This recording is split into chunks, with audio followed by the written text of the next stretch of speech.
আপনি যদি আপনার দুঃখের কথা কোনো মানুষকে বলতে চান, উপহাস ছাড়া কিচ্ছু হবে না।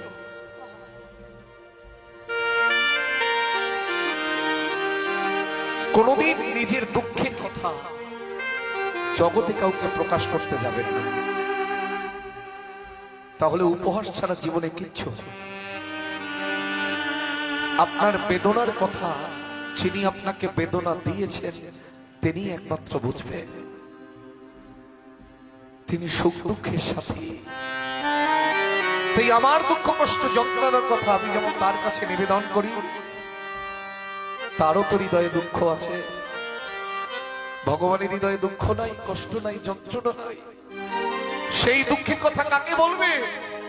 ভগবানও আশাপথে নয়ন দিয়ে বসে থাকে, কবি আমার প্রকৃত ভক্তকে কাছে পাবো, কবি আমার হৃদয়ের বেদনার কথা আমি আমার ভক্তের কাছে প্রকাশ করব। তুমি হয়তো জানো না মাধব, তুমি হয়তো জানো না আমি কোথায় পড়ে আছি জানো? কোথায় দয়াময়? ওই গিরিগোবর্ধনের পাশে যে বড় বড় জঙ্গল হয়ে আছে, আমি সেই জঙ্গলে নিচে চাপা পড়ে আছি। কখনো প্রখর রবির কিরণে তীব্র দাবদাহে আমার কষ্ট হয়, আর বৃন্দাবনে প্রচন্ড গরম।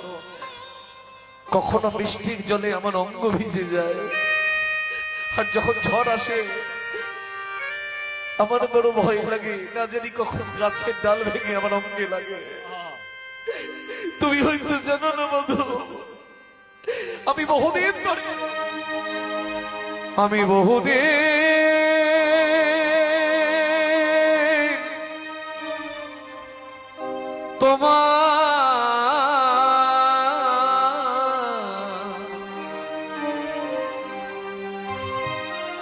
এর এক একটা সুর হচ্ছে মিশ্রিত দানার মতো।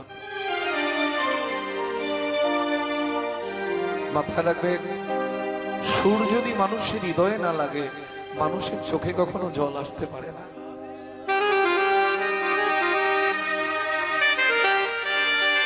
আমি বহুদিন তোমার